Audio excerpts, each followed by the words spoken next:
केसरिया से मन जोगी हुआ रे, दिल झूमे देखो मतवारा हुआ रे, केसरिया से मन जोगी हुआ। हर पल मनाओ केसरी त्योहार। विमल, बोलो जुबान केसरी।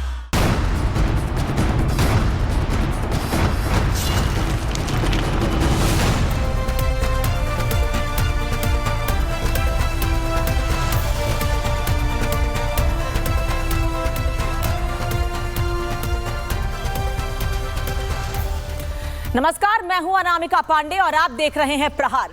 आज प्रहार में सबसे पहले बात पिंक सिटी जयपुर की। जयपुर में रात को 3 बजे पत्थर चलाए गए। विशेष समुदाय की तरफ से हुई पत्थरबाजी में अभी तक 100 से ज्यादा लोगों को हिरासत में लिया गया है। लेकिन जयपुर के लोगों के मन में गिरफ्तारी के अलावा एक बात और घूम रही है कि शांत शहर जयपुर को जलाने की कोशिश क्यों की गई, वो भी तब जब ये तय था कि पुलिस को उस जगह पर कार्रवाई करनी है जहां से हिंसा हुई है। यानी पुलिस और स्थानीय लोगों के बीच पत्थर हटाने पर पहले ही सहमति बन गई थी। फिर किसने वहां के लोगों को भड़काया और पुलिस पर ही पत्थर चलवा दिए? जयपुर की हर तस्वीर आपको दिखाएंगे। साथ ही प्रहार में बात आज करेंगे बांग्लादेश की भी, क्योंकि बांग्लादेश में लगातार कट्टरपंथियों की हरकतें बढ़ती जा रही हैं। बांग्लादेश में कट्टरपंथियों का राज चल रहा है, क्योंकि बांग्लादेश में जल्लाद कट्टरपंथियों का मन दीपू की हत्या से नहीं भरा। तभी तो 5 दिन के अंदर एक और हिंदू युवक की पीट कर हत्या कर दी गई है। बांग्लादेश में हिंदुओं की हत्या पर भारत में लगातार गुस्सा बढ़ता जा रहा है। कोई यूनुस की फोटो पर चप्पल चला रहा है तो कोई बांग्लादेश जाकर कट्टरपंथियों को सबक सिखाने की बात कर रहा है। लेकिन 100 की सीधी बात एक कि दुनिया भर में यूनुस को लेकर कितना भी गुस्सा हो, कितना भी आक्रोश हो, लेकिन नोबेल पुरस्कार विजेता दुनिया से नहीं, सिर्फ अपनी कुर्सी से मतलब रखते हैं और इसीलिए उन्होंने कट्टरपंथियों को खुली छूट दी हुई है। आखिर बांग्लादेश में कैसे बढ़ती जा रही है अराजकता, विस्तार से आपको प्रहार में बताएंगे। साथ ही बात करेंगे उत्तर प्रदेश की राजधानी लखनऊ की भी, क्योंकि राजधानी लखनऊ में गमले की चोरी हुई है। अब आप सोच रहे होंगे कि कोई सरकारी गमले चुरा कैसे सकता है, और अब पुलिस ने चोर का पता लगाने के लिए दिन रात एक कर दिया है। राष्ट्र प्रेरणा स्थल की साज सज्जा में लगे इन गमलों की चोरी को कितने गुनहगार हैं चोरी के, ये भी विस्तार से आपको बताएंगे कि आखिर सरकारी गमलों की चोरी राजधानी लखनऊ तहजीब के शहर में किसने की। लेकिन सबसे पहले बात कर लेते हैं जयपुर के चौमू इलाके में हुई भयंकर पत्थरबाजी की।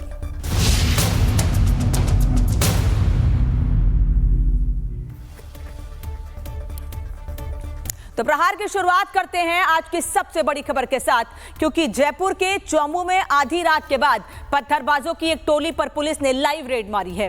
अंधेरी रात में पत्थर लेकर घूमने वाले इन पत्थरबाजों का भजन लाल ने कैसा इलाज किया है, ये आप इन तस्वीरों में देख लीजिए। सबसे पहले आपको जयपुर की तस्वीर दिखा रहे हैं, जहां पर टांग कर पुलिस लेकर गई है इन पत्थरबाजों को, और एक नहीं बल्कि 100 से ज्यादा गिरफ्तारियां हुई हैं। ये वो सभी लोग हैं जिन्होंने पुलिस पर पत्थर चलाए थे।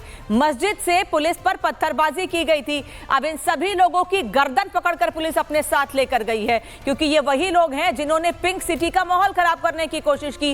रात के अंधेरे में अपने चेहरे को छिपाकर ये जयपुर में हिंसा को अंजाम दे जाएंगे, इनको ये गलतफहमी हो गई थी। और इस गलतफहमी को दिन निकलते ही पुलिस ने दूर कर दिया, क्योंकि पुलिस ने एक एक व्यक्ति को पहचान कर उसकी गिरफ्तारी की है। और इनमें कई लोग तो ऐसे भी हैं जिन्होंने पत्थर चलाए भी और लोगों को भड़काया भी। और दूसरी तस्वीर भी देख लीजिए, जहां इन पत्थरबाजों को इलाज के लिए लेकर जाया जा रहा है। कहां?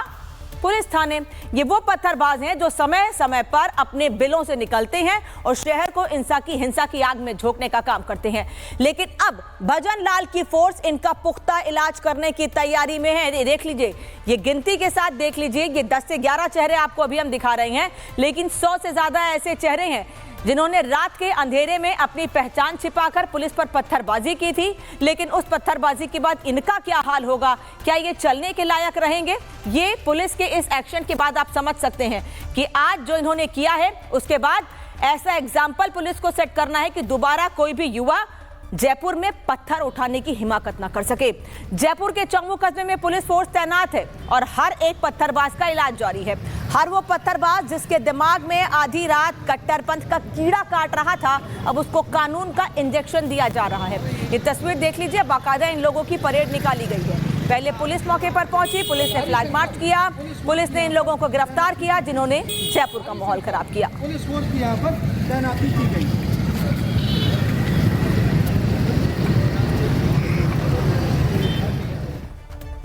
और एक और तस्वीर देख लीजिए, जहां रात के अंधेरे में किस तरह ये पत्थरबाज पुलिस के ऊपर पत्थर बरसा रहे हैं। पुलिस मस्जिद के बाहर से एक पत्थर हटाने क्या पहुंची, उपद्रवियों ने पुलिस के खिलाफ ही पत्थर उठा लिए। और बात तो तब बढ़ गई कि जब पुलिस की स्थानीय लोगों से सहमति बन गई थी, फिर भी ये लोग पत्थर मारने से बाज नहीं आए।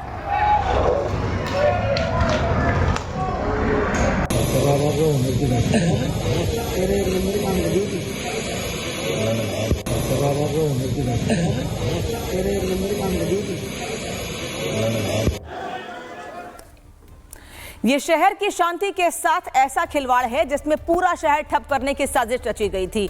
और ऐसा ही कुछ नजर भी आ रहा है, जहां चौमू कस्बे के अंदर अब दुकानों पर ताला पड़ चुका है। दुकानों को इन पत्थरबाजों के डर से बंद कर दिया गया है, क्योंकि ये पत्थरबाज हो सकता है कि इन दुकानदारों को धमकाकर इनकी दुकान से ही पत्थरबाजी करना शुरू कर दें, डराएं धमकाएं दुकानदारों को स्थानीय, और उसके बाद पत्थरबाजी शुरू कर दें। हालांकि वहां के आसपास के लोगों का कहना है कि जिन लोगों ने पत्थर चलाए थे वो जयपुर के या उस इलाके के, चौमू इलाके के रहने वाले ही नहीं है। लेकिन पुलिस अब इन सभी लोगों की पहचान कर रही है और उचित कार्रवाई की जाएगी, ये पुलिस का कहना है।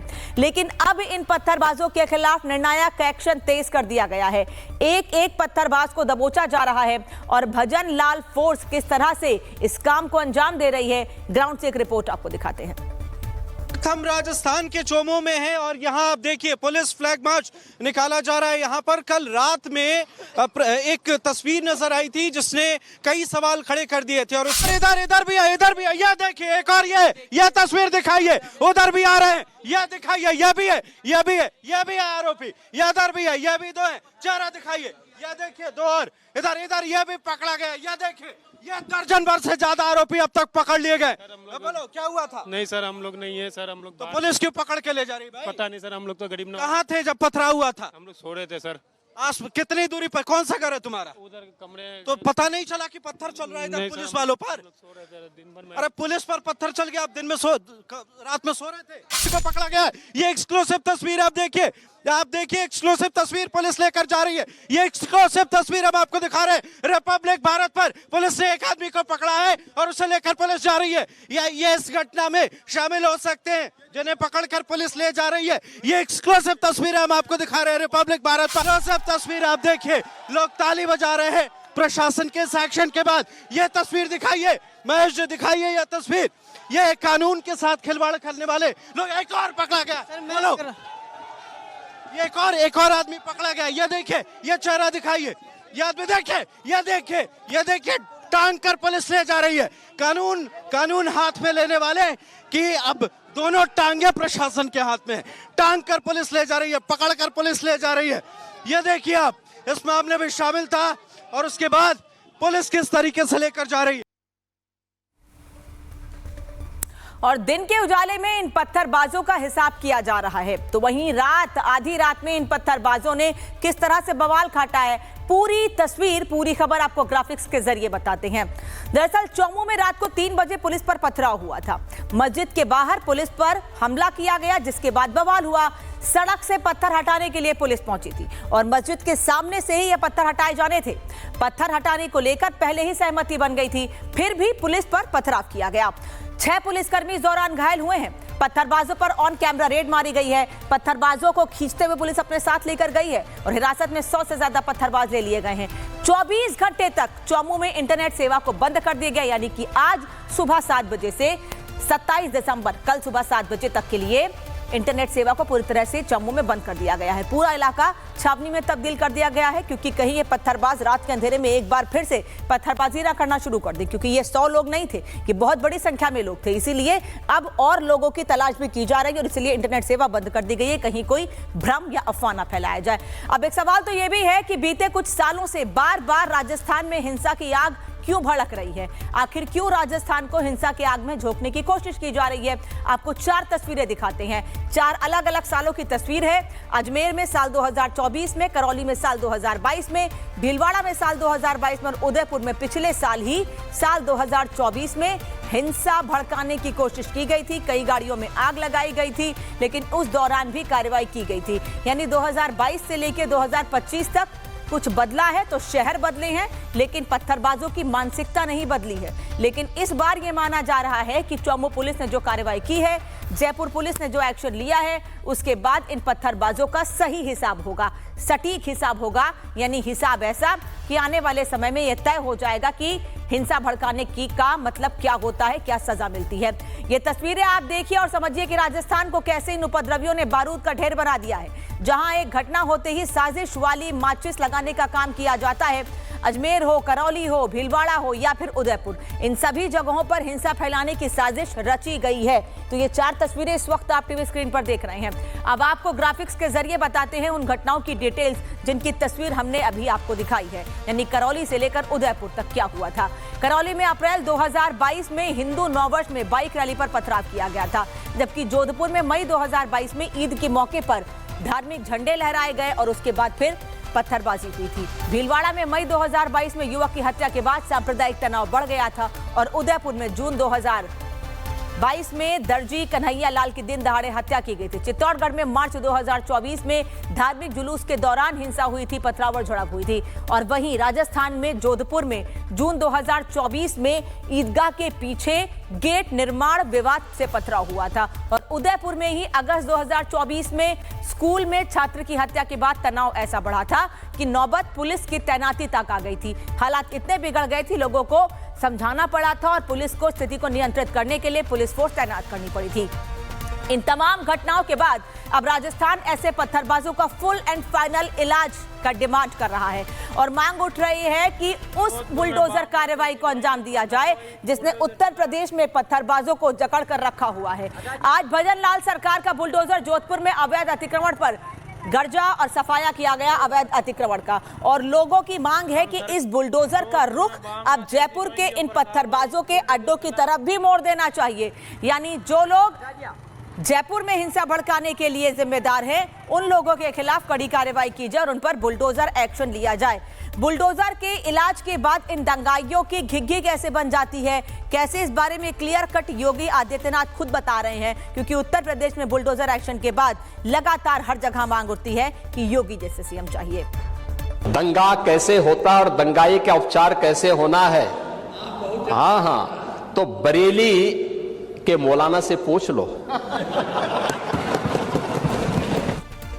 और योगी बाबा उत्तर प्रदेश के अंदर दंगाइयों का किस तरह से इलाज कर रहे हैं, ये तस्वीरें दिखाने के लिए काफी हैं। तौकीर गैंग का लंबे समय से योगी स्टाइल में इलाज चल रहा है। तौकीर गैंग के हर एक सदस्य के दरवाजे पर बाबा का बुलडोजर एक्शन मोड में है। हर एक दंगाई के खिलाफ कार्रवाई तय कर ली गई है। कुछ इस तरह से इन दंगाइयों की कमर तोड़ी जा रही है और ये कोई एक तस्वीर नहीं है। बरेली के अलावा बहराइच हो या दूसरे शहर उत्तर प्रदेश के, जहां पर भी हिंसा की आग भड़काने की कोशिश की गई, वहां कुछ यही कार्रवाई हुई और इसका सबसे बड़ा उदाहरण संभल भी है। योगी स्टाइल में दंगाइयों का इलाज किया जा रहा है। कितना प्रभावी यह साबित हुआ है वो आप इस बात से समझ सकते हैं कि उत्तर प्रदेश में अब दंगों का खेल ना के बराबर नजर आता है। मतलब उत्तर प्रदेश को दंगा मुक्त करने में सीएम योगी की भूमिका है और ऐसी ही कार्रवाई की डिमांड अब राजस्थान से भी उठ रही है। कहा जा रहा है कि बाबा के बुलडोजर मॉडल को राजस्थान में कुछ दिन के लिए लीज पर लिए जाने की जरूरत है।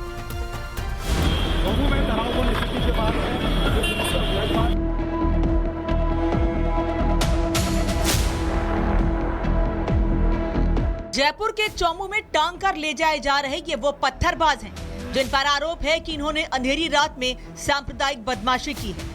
जयपुर में हालात अचानक उस वक्त बिगड़ गए जब चौमू इलाके में एक मस्जिद के बाहर तनाव ने हिंसक रूप ले लिया। देखते ही देखते भीड़ उग्र हुई, पत्थर चले और निशाने पर आ गई पुलिस। कट्टरपंथ के ये वो वैचारिक बंधुआ मजदूर हैं जो समय समय पर अपनी गर्दन उठाते रहते हैं। भारत में भी इन उपद्रवियों ने अपने धार्मिक उन्माद का टापू बना लिया है। उन्माद के इन टापुओं पर धार्मिक असहिष्णुता का मीटर हाई है। इनके दिलो दिमाग में धर्मांध का इंडेक्स आसमान पर है। 20 से ज्यादा आरोपी अब तक हिरासत में लिए गए, 20 से ज्यादा आरोपी पकड़े गए। ये देखिए आप तस्वीर, चौमू की तस्वीर हम आपको दिखा रहे हैं। 20 से ज्यादा आरोपी अब तक पुलिस ने पकड़े हैं, उनसे पूछताछ होगी। सख्ती से मामले में एक्शन जारी है। ये देखिए, ये एक्शन, ये आइए आइए अंदर आइए, अंदर आइए। इस उन्मादी तांडव के निशान चौमू में जगह जगह दिख रहे हैं। पत्थर बिखरे हुए हैं, तोड़फोड़ के निशान हैं और ये सिर्फ पत्थरबाजी या टकराव की सामान्य घटना नहीं है, बल्कि ये उस कथित मुस्लिम मोहल्ले की चीख है जो संख्या कम ज्यादा के हिस्से से हमला बोलती है। जाहिर से उसको हटवा रहे थे। इसी दौरान कुछ असामाजिक तत्वों द्वारा वहाँ पे पथराव किया पुलिस पर, जिसमें हमारे कुछ जवानों के चोटें आई है। उसमें हम प्रकरण पंजीबद्ध कर रहे हैं, उनके खिलाफ सख्त कार्रवाई करेंगे। अभी हालात को नियंत्रण में रखने के लिए क्या कुछ किया? नहीं, हमारे यहाँ पर्याप्त जाब्ता तैनात है और आप देख रहे हैं पूर्णतः यहाँ पे शांति है। आज सांप्रदायिक उन्माद के इस अखिल भारतीय नफरती नेटवर्क को तोड़ने की जरूरत है और इसके लिए डिमांड हो रही है उत्तर प्रदेश से।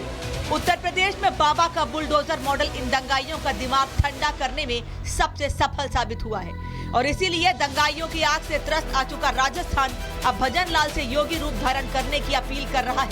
बाबा के ऑपरेशन लंगड़ा से चाल बदल देने वाला प्रोसेस रिमांड में आ चुका है।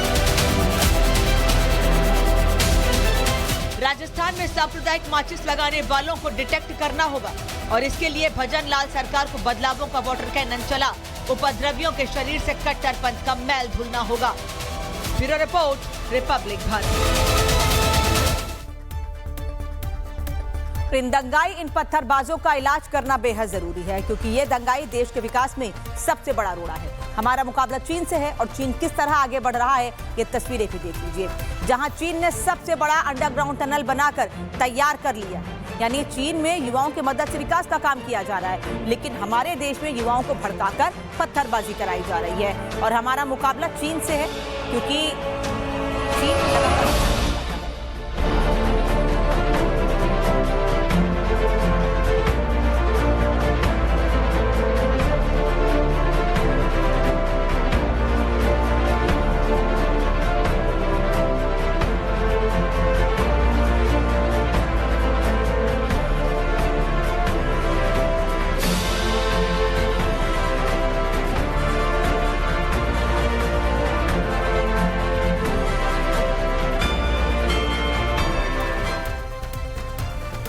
तो एक तरफ दंगाई टोली भारत के विकास में बाधा बन रही है तो वहीं दूसरी तरफ मुल्लाओं की एक टोली ने आसिम मुनीर पर हमला बोल दिया है।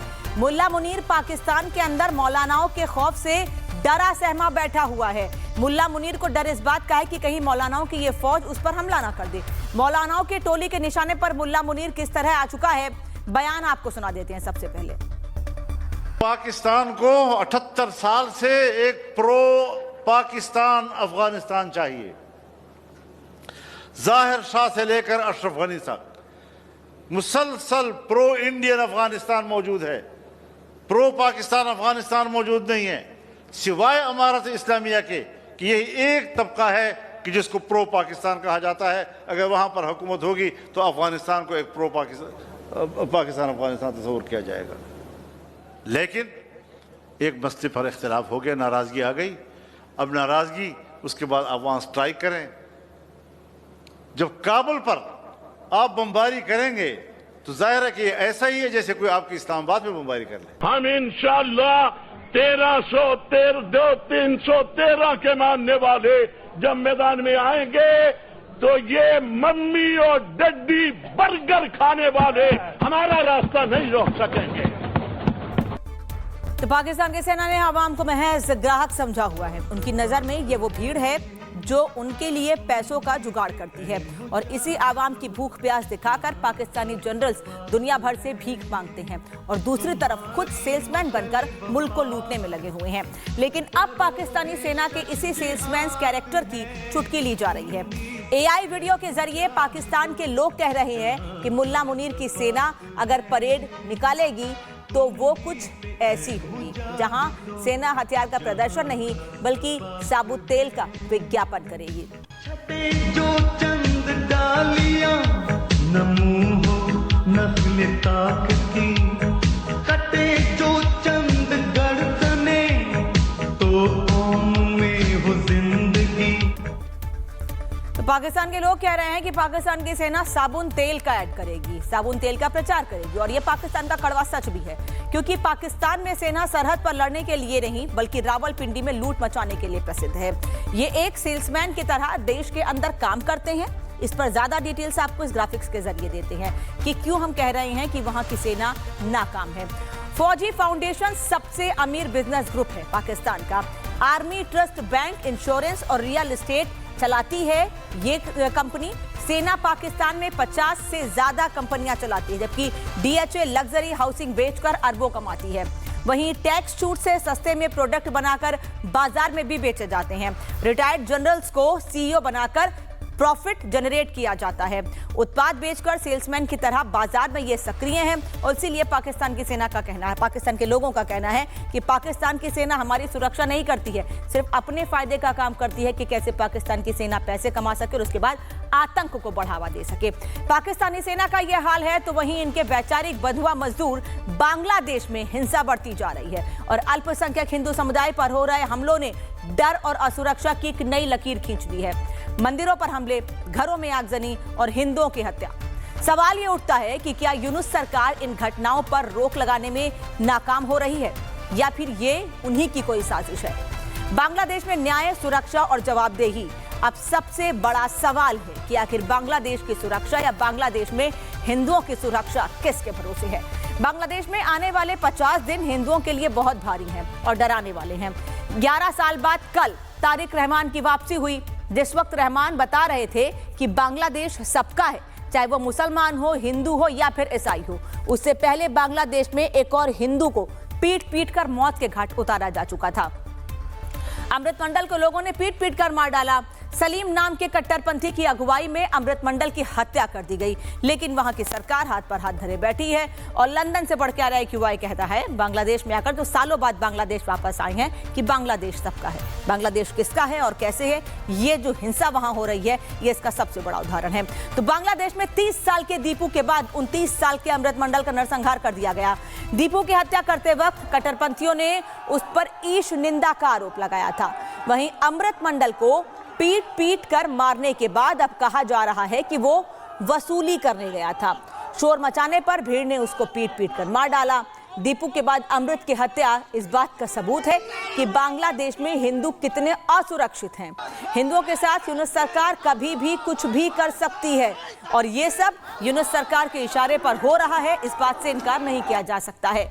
बांग्लादेश में हिंदू विरोधी हिंसा में अब तक क्या क्या हुआ है, एक ग्राफिक्स के जरिए आपको ये भी बता देते हैं। दिसंबर के महीने में 11 हिंदुओं की हत्या हुई, यानी इसी साल दिसंबर के महीने में, अभी जो महीना खत्म होने वाला दिसंबर में 11 हिंदुओं की हत्या हो गई है। हिंदुओं के 100 से ज्यादा घर जला दिए गए हैं। पिछले एक हफ्ते में हिंदुओं की करोड़ों की संपत्ति को भी जलाकर राख कर दिया गया है। दीपू दास की निर्मम हत्या हुई है, शव को जला दिया गया है। अमृत मंडल नाम के हिंदू युवक को भीड़ ने मार डाला है, पीट पीट कर मार डाला है। बाकायदा उसका वीडियो बनाया गया है और उस वीडियो में लोगों के चेहरे भी कैद हुए हैं। लेकिन मजाल है कि इन कट्टरपंथी चेहरों के खिलाफ कोई कार्रवाई कर दे यूनुस सरकार। वहीं बांग्लादेश में हफ्ते भर में 2 हिंदुओं की हत्या के खिलाफ कोलकाता में हिंदू संगठनों का प्रदर्शन तेज हो चला है। बड़ी तादाद में हिंदू संगठन के लोग यूनुस सरकार के खिलाफ गुस्सा जता रहे हैं। देख लीजिए कि कैसे लोगों में गुस्सा बढ़ता जा रहा है। बांग्लादेश से लगा हुआ है राज्य पश्चिम बंगाल, जहां यूनुस के खिलाफ गुस्सा बढ़ता जा रहा है। जूते, चप्पल, पैरों से यूनुस की तस्वीरों को कुचला जा रहा है।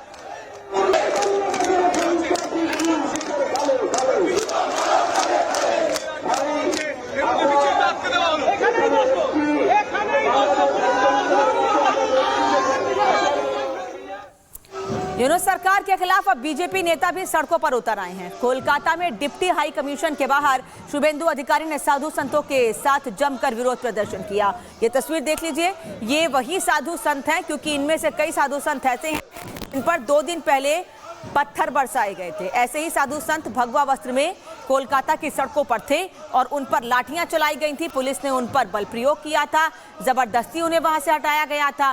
कई लोगों को गंभीर चोटें भी आई थीं, लेकिन आज शुभेंदु अधिकारी के साथ ही साधु संत सड़कों पर एक बार फिर थे।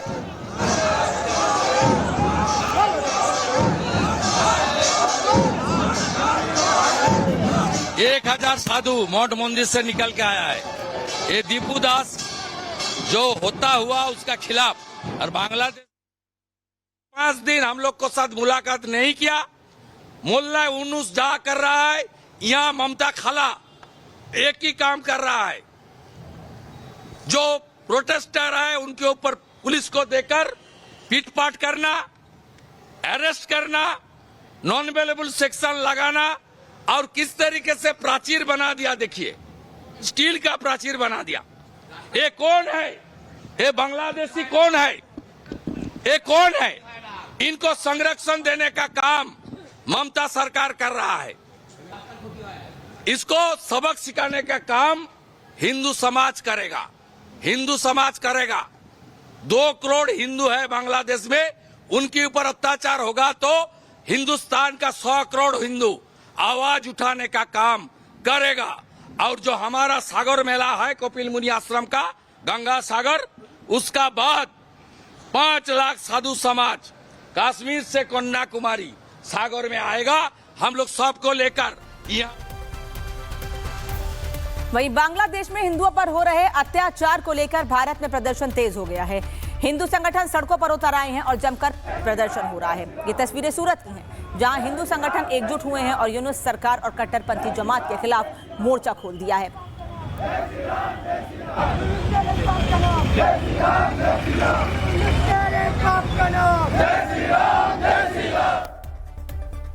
वहीं हिंदुओं पर हो रहे अत्याचार के मामले में विदेश मंत्रालय का भी बयान सामने आया है। एमईए के प्रवक्ता रणधीर जायसवाल ने कहा है कि अल्पसंख्यकों के खिलाफ हिंसा चिंताजनक है। बांग्लादेश में हिंदू युवक की हत्या की हम निंदा करते हैं। हिंदू भी हैं, ईसाई भी हैं, बौद्ध धर्म के लोग भी हैं, उनके खिलाफ लगातार हिंसा हो रही है। ये एक गंभीर चिंता का विषय है। हाल ही में मेमनसिंह में एक हिंदू युवा की हत्या हुई, उसकी हम बहुत निंदा करते हैं। हम ये भी उम्मीद करते हैं कि अपराधियों को जल्द से जल्द कटघरे में लाया जाएगा। और आपको जैसे बताया मैंने कि स्वतंत्र सूत्रों के अनुसार पिछले इस अंतरिम सरकार के कार्यकाल में 2900 ऐसे वारदात सामने आई हैं। भारत और बांग्लादेश मुल्क भले ही दो हैं, लेकिन यहाँ रहने वाले कट्टरपंथी मुसलमानों का डीएनए एक ही है। इनकी सोच एक जैसी है। जैसे बांग्लादेश में कट्टरपंथी तबाही मचाते हैं, वैसे ही भारत में भी कुछ कट्टरपंथी ऐसे बैठे हैं जो हिंदुओं की हत्या को सही ठहरा रहे हैं। अगर इन कट्टरपंथियों का डीएनए एक नहीं होता तो भारत के जाने माने कट्टरपंथी मौलाना ये नहीं कहते कि बांग्लादेश में जो हुआ वो नरसंहार नहीं है। कि हत्या जो की जा रही है वो गलत है, इसमें कोई दो राय नहीं है। इस्लाम किसी की हत्या करने को नहीं कहता। एक खबर ये भी आई है कि दीपू ने इस निंदा की है, नबी पाक सल्लल्लाहु अलैहि वसल्लम के बारे में कुछ कहा है। लेकिन मैं फिर भी कहता हूं कि इस तरह की हत्या लोकतांत्रिक देशों में नहीं होनी चाहिए। इस्लामिक देश जहां है उस पर एक कानून है, इस निंदा के कानून है और उनको सजा दी जाती है, लेकिन यहां नहीं दी जाएगी। मगर जो लोग इसको जेनोसाइड कह रहे हैं, कहां से जेनोसाइड है मुझे बताइए आप। तो सुना आपने, भारत में रह रहे ये कट्टरपंथी कैसे सेलेक्टिव सोच का शिकार हैं। धर्म देखते ही इनका पूरा पर्सपेक्टिव ही बदल जाता है। पूरी दुनिया को बांग्लादेश में हो रही हिंदुओं का नरसंहार दिखा रहे हैं, लेकिन साजिद रशीदी को ये नहीं दिख रहा है कि और क्यों नहीं दिख रहा है। सवाल ये भी है जो हम आपको बताने जा रहे हैं, क्योंकि इनके बयान से ये जाहिर है कि इनकी सोच में कट्टरपंथ की मिलावट है और यही वो लोग हैं जो भारत में भी युवाओं को कट्टरपंथी सोच की तरफ आगे बढ़ा रहे हैं। वही साजिद रशीदी के बयान पर बीजेपी प्रवक्ता शहजाद पूनावाला ने जिहाद बचाओ जिहादी गैंग कहा है इसे। वोट बैंक के नाम पर भड़काऊ गैंग फिर से एक बार काम पर। पहले हमने देखा कि दिग्विजय सिंह और राशिद अलवी कांग्रेस के नेता कैसे इस्लामिक जिहाद की वाइट वॉशिंग और लीपापोती कर रहे थे। कह रहे थे कि दीपू दास का मारा जाना रिएक्शन था, भारत में अल्पसंख्यकों को मारा जाता है इसलिए उसको मारा गया, और उसे जायज़ ठहराकर उसे लेजिटिमाइज कर रहे थे। और अब यही काम साजिद रशीदी नाम के एक भड़काऊ भाईजान ने भी की है। इससे पहले भी उन्होंने कई भड़काऊ बयान दिए हैं, पर अब वो कहते हैं 10-12 हिंदू मारे गए तो कौन सी बड़ी बात है। तो कट्टरपंथ का वायरस कैसे तीव्रता से फैलता जा रहा है, आज आपको हमने इसकी कई तस्वीरें दिखाई हैं और आगे भी दिखाएंगे। बांग्लादेश में कट्टरपंथियों को देखकर भारत में बैठे कट्टरपंथी भी बुलबुलाने लगे हैं और अपना मजहबी रंग दिखा रहे हैं। ये तस्वीर बदायूं के मुकेश की आपको दिखा रहे हैं, जो पैरामेडिकल का स्टूडेंट है। देख लीजिए तस्वीर बदायूं के इस शख्स की, तो पैरामेडिकल का स्टूडेंट है, राजकीय कॉलेज में ये पढ़ता है। इनके साथ 3 मुस्लिम लड़कों ने मारपीट की है, काफिर कहा है और दीपू दास की तरह इन्हें जिंदा जलाने की धमकी दी गई है। मुकेश ये बता रहे हैं अपना दर्द, सुनिए। मैं क्लास में बैठा था तो उन्होंने मारपीट करना चालू कर दिया था और काफिर भी बोलते हैं और हिंदू के साथ ये कहते हैं। बांग्लादेश में अभी 2 दिन पहले हुआ, आप लोग ये भूल गए, और ऐसे पेट्रोल से जलाने की धमकी दी गई थी और मारपीट कर दी थी मेरे साथ में। सोचिए कि भारत में रहकर ये कट्टरपंथी हिंदू को जलाने की बात कह रहे हैं। हिम्मत तो देख लीजिए इनकी आप। सोच ऐसी है कि किसी मदरसे में पढ़ने वाले छात्र की नहीं, बल्कि मेडिकल में पढ़ने वाले स्टूडेंट की है। ये सोचने वाली बात है कि कट्टरपंथ का प्रचार प्रसार कहां तक है। वहीं बागपत के खेकड़ा क्षेत्र में इंस्टाग्राम पर नफरत फैलाने वाला वीडियो वायरल होने से हड़कंप मच गया है। रेहान नाम के युवक ने धार्मिक भावनाएं भड़काने वाली धमकी दी है और वीडियो में बांग्लादेश हिंसा का जिक्र करते हुए खुलेआम चेतावनी दी गई। हालांकि इस रेहान का इलाज पक्का है, क्योंकि ये सबके सामने आ चुका है। ऐसे कई लोग हैं जो ऐसे वीडियो जारी करते हैं, लेकिन उसके बाद उनका ऐसा इलाज होता है कि दोबारा वीडियो बनाने के लायक नहीं रहते हैं। हिंदुओं के नरसंहार पर संत समाज में भारी गुस्सा है। संतों की मांग है कि बांग्लादेश पर राफेल और ब्रह्मोस जैसे मिसाइल दाग दी जाए। के हिंदुओं को मार रहे हैं और काट रहे हैं, और जिस तरह दीपक दास को मारा गया और जलाया गया, उसी तरह एक व्यक्ति जो हिंदू सनातनी था उसको भी पीट पीट के मारा गया है। इससे साबित हो रहा है कि वहाँ की जो सरकार है और वहाँ के कट्टरपंथी जिहादी हैं, तो कट्टरपंथी जिहादियों का राज वहाँ चल रहा है। आतंकवादी जैसे लोग जो हैं, जो पाकिस्तान से जुड़े हुए हैं। इस तरह से बांग्लादेश में नित्य निरंतर हिंदुओं की हत्या होती है, अत्यंत निंदनीय है, घोर निंदनीय है। मैं इसका घोर निंदा करता हूं। वहां की न्यूज सरकार जो है अल्पसंख्यक हिंदुओं को जो है समाप्त करने की जो कुचक्र रख। अब आपको बांग्लादेश के बाद लखनऊ की तस्वीर दिखा देते हैं, क्योंकि राजधानी लखनऊ में हिंसा तो नहीं हुई है, पत्थरबाजी तो नहीं हुई है, और न ही वहां का माहौल बिगाड़ने की कोशिश की गई, लेकिन हाँ, चोरी का मामला जरूर सामने आया है। गमला चोर एक बार फिर से एक्टिव हो गए हैं राजधानी लखनऊ में। ये वो गमला चोर हैं जो लखनऊ में देखे गए हैं, और इन कैमरों में कैद भी इन्हें कर लिया गया है। तस्वीर देख लीजिए इन गमला चोरों की, जो फुटपाथ के किनारे लगे गमलों को चुराते हुए दिख रहे हैं। दरअसल फुटपाथ की या लखनऊ के जो वीआईपी इलाके हैं या दूसरे इलाके हैं, उनकी सुंदरता बढ़ाने के लिए ये गमले लगाए गए थे। लेकिन देखिए कैसे लोग बाइक पर सवार होकर, गाड़ियों पर सवार होकर, साइकिल पर सवार होकर आते हैं और वहां से गमला चुरा के ले जाते हैं। गमला चुरा तो रहे ही, लेकिन साथ ही साथ जब इनको वीडियो बनाया जा रहा है तो बड़ा सीना चौड़ा करके ये अपना वीडियो भी बनवा रहे हैं। इन गमला चोरों की कई तस्वीरें कैमरे में कैद हुई हैं। इन गमला चोरों को लेकर लखनऊ की मेयर सुषमा खरकवाल ने क्या कहा है, ये भी आपको सुनाते हैं। ये बहुत बड़ा शर्मसार है। लखनऊ का सर झुक गया है। गलत बात है। हमारे मुख्यमंत्री जी ने लखनऊ की जनता को बहुत बड़ा तोहफा दिया है, क्योंकि लखनऊ की जनता माननीय पूर्व प्रधानमंत्री श्रद्धेय अटल बिहारी वाजपेयी को बहुत प्यार करती थी।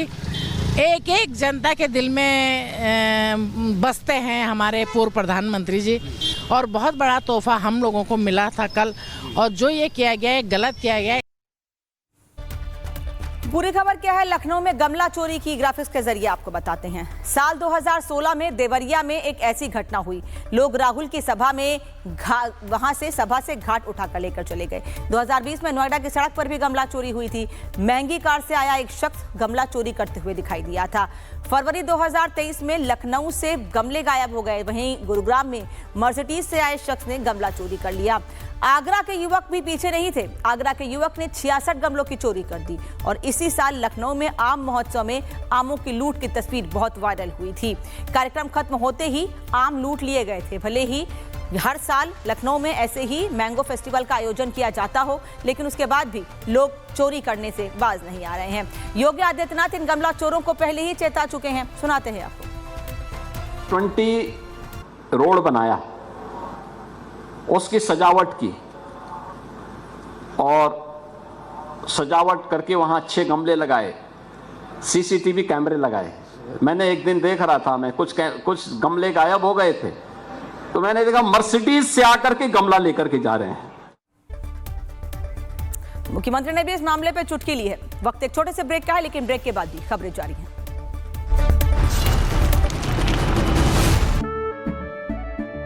केसरिया से मन जोगी हुआ रे, दिल झूमे देखो मतवारा हुआ रे। केसरिया से मन जोगी हुआ। हर पल मनाओ केसरी त्योहार। विमल, बोलो जुबान केसरी।